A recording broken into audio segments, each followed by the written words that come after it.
बलिया के रसड़ा से बीएसपी विधायक उमाशंकर सिंह का बड़ा बयान। सपा से मोहभंग के बाद अगर आजम खान बीएसपी में आते हैं तो पार्टी को मिलेगा बड़ा फायदा। बलिया से संजय कुमार तिवारी की रिपोर्ट। हम हर व्यक्ति का स्वागत करने को तैयार हैं। आजम खान आएंगे तो बीएसपी और मजबूत होगी। पीडीए कोई फॉर्मूला नहीं, सर्व समाज की भागीदारी का असली मॉडल सिर्फ बीएसपी के पास है। विधायक का दावा, अगली सरकार बीएसपी की ही बनेगी। मायावती पर जनता को है पूरा भरोसा। इस तरह से आजम खान की पत्नी ने बीएसपी के आला कमान से मुलाकात की है और ये अटकलें लगाई जा रही है कि आजम खान बीएसपी ज्वाइन कर सकते हैं जेल से छूटने के बाद। तो उनके आने से बीएसपी कितनी मजबूत होगी?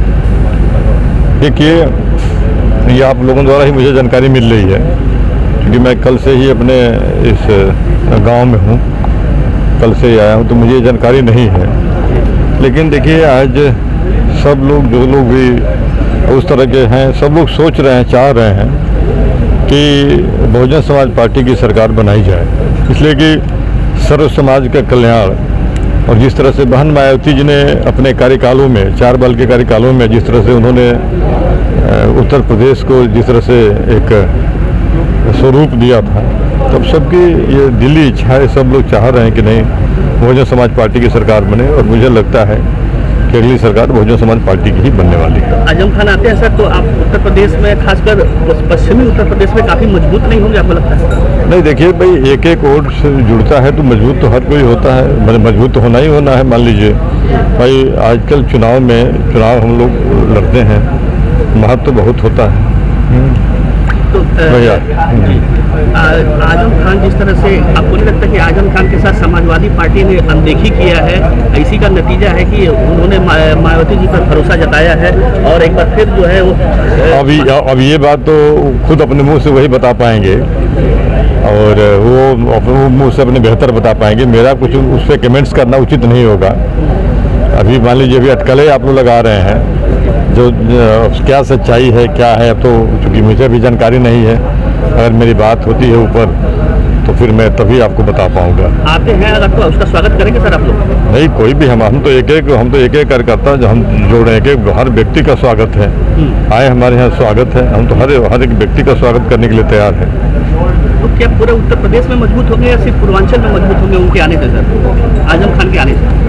नहीं, देखिए, बहुजन समाज पार्टी का एक अपना अलग, देखिए, जनाधार है। अभी कयास पे ही आप लोग इतना सवाल अभी कयास पे पूछ रहे हैं ना, तो अभी पहले आने तो टाइम माना जा रहा है। उनकी पत्नी ने मुलाकात भी किया है। अभी मुलाकात की भी खबर मुझे अभी नहीं है।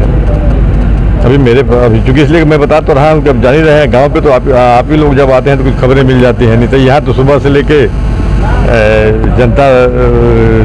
जनता के बीच में मैं एकदम रहता हूँ। आजम खान अगर आते भी हैं बीएसपी में, तो क्या लगता है कि पीडीए का जो फॉर्मूला है समाजवादी पार्टी का, उसको पलीता लगेगा सर? नहीं, देखिए, मैं फिर कह रहा हूँ कि पीडीए तो कहने के लिए कोई फार्मूला हो रहा है नहीं।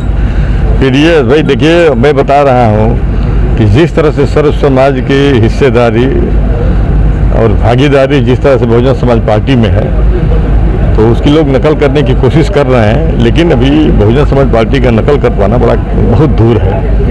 तो नहीं, निश्चित रूप से वो कोई ये नहीं है, कोई मतलब नहीं है। आप देखिए, आप बहुजन समाज पार्टी के आप लोग वरिष्ठ पत्रकार हैं, किसी भी कार्यकाल का देख लीजिए, तो देखिए उसमें कितना जातीय सामंजस्य बना करके, कितना सबका समायोजन जो है, किस तरह से सबका किया गया था। कौन व्यक्ति, जो हर समाज के व्यक्ति को एक प्रतिनिधित्व दिया गया था। कम से कम ये कि चलिए, अपने समाज में जो कुछ कमियां होंगी ये बताएंगे, कराएंगे। ये सब चीज़ सोच तो केवल बहन मायावती जी के पास ही है। 27 के लिए पूरी तरह से आप लोग तैयार हैं? जी, पूरी तरह से तैयार हैं।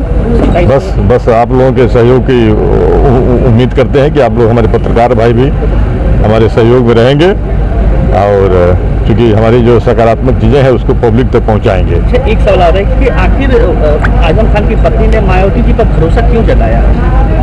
क्यों भरोसा जता रही है मायावती जी पर, क्या लगता है? तो अब ये तो मैंने आदरणीय आजम खान साहब की पत्नी जी से ही बात करना पड़ेगा। लेकिन देखिए, मायावती जी, बहन मायावती जी उस लायक हैं, भरोसा करने लायक, उस लायक भरोसा करने लायक हैं। वो उनको लग रहा है कि यहाँ न्याय होता है, यहाँ न्याय होगा।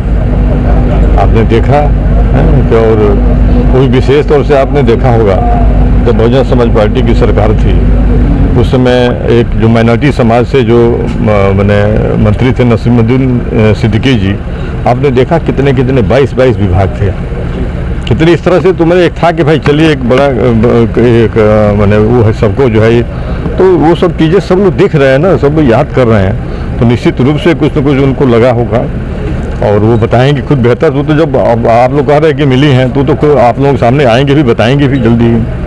ठीक सर, थैंक यू।